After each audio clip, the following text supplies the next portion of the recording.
Halo semuanya, perkenalkan nama saya Delvi Utami, Program Studi Ilmu Komunikasi, Universitas Tribuana Tunggadewi Malang.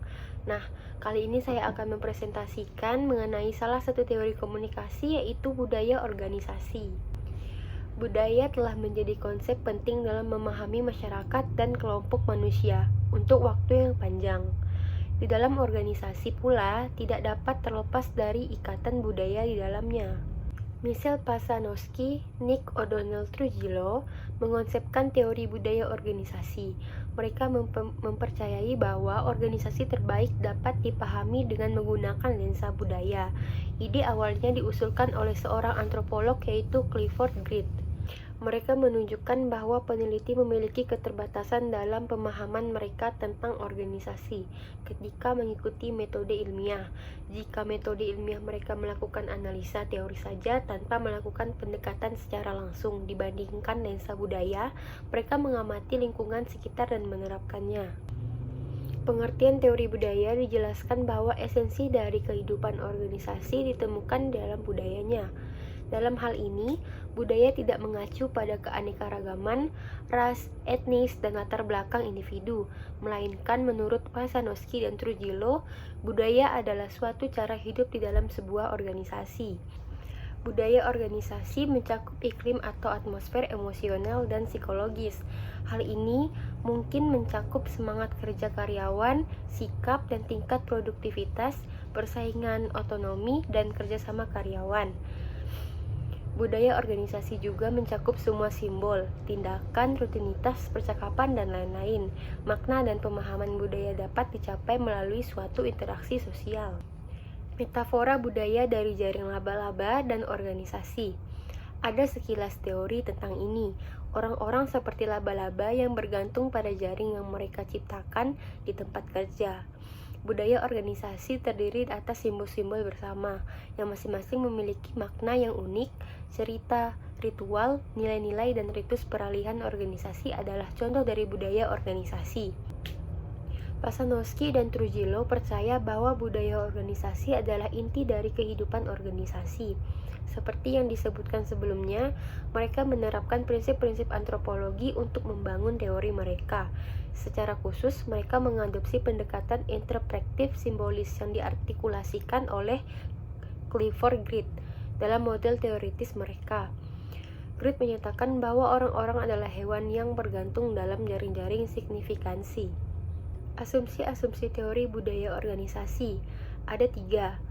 Yang pertama, asumsi dasar. Anggota organisasi menciptakan dan memelihara rasa bersama dari realitas organisasi sehingga menghasilkan pemahaman yang lebih baik dari nilai-nilai organisasi.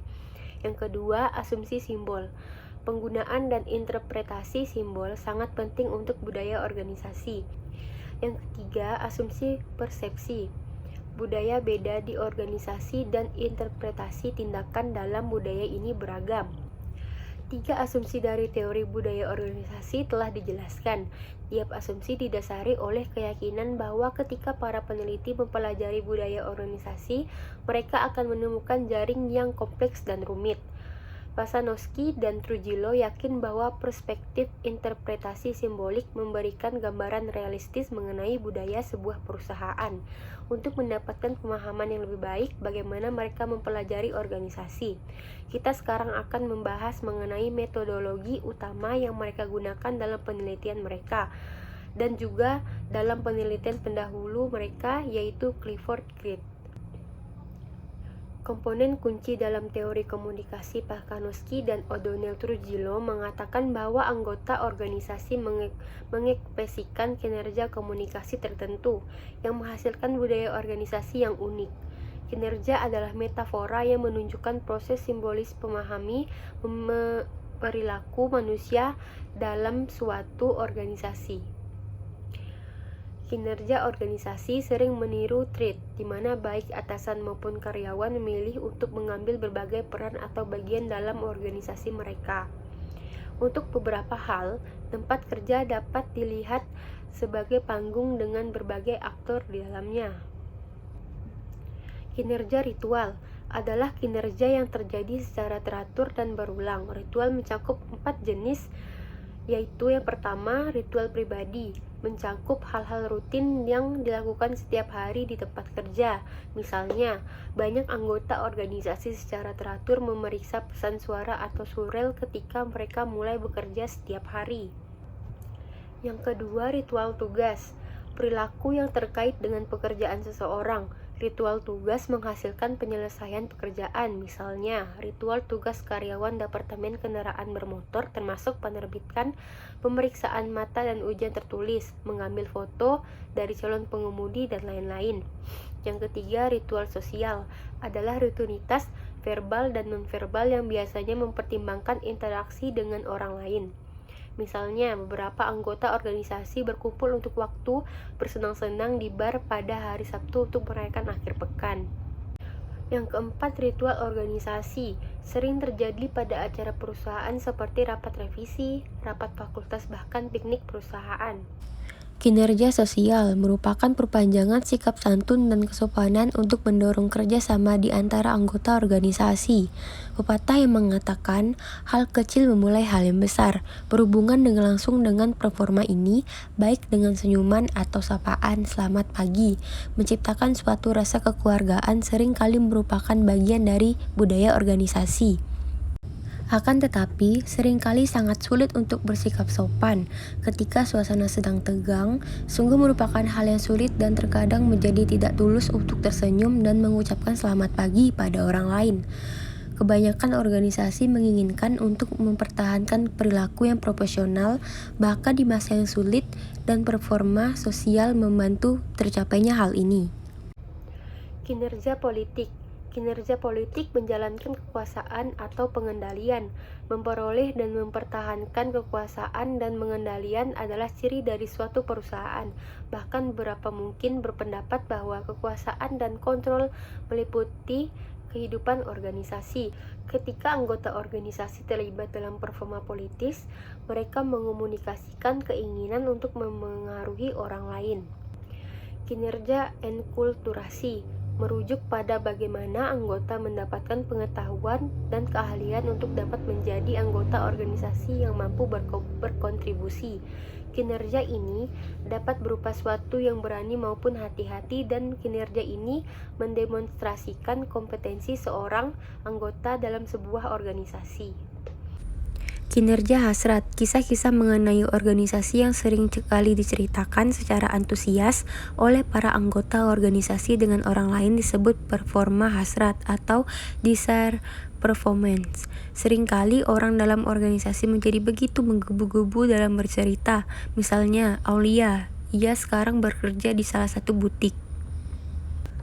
Aulia dan semua temannya menceritakan kembali kisah ini baik kepada karyawan baru maupun yang lama.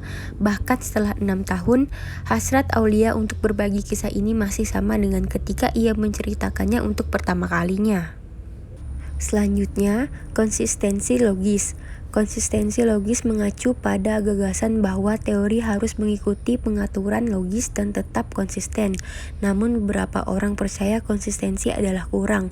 Eric Eisenberg, H.L. Goldal, dan Angela Trethewey misalnya mengamati bahwa teori budaya organisasi sangat tergantung pada makna bersama di antara anggota organisasi. Mereka berkata bahwa meskipun teori berpendapat jika cerita diberitahu dan diceritakan kembali serta memberikan kontribusi pada budaya organisasi, cerita mungkin tidak telah berbagi makna. Nah, selanjutnya utilitas.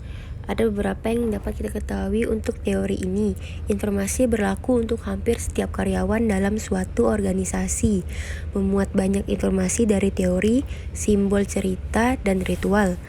Terbilang praktis karena penelitian para ahli teori didasarkan pada organisasi yang nyata dengan karyawan yang nyata pula. Ada juga contoh budaya organisasi di kalangan mahasiswa adalah kemampuan mahasiswa dalam membagi tugas adalah budaya organisasi yang menjadi kunci keberhasilan sebuah kelompok pada mahasiswa.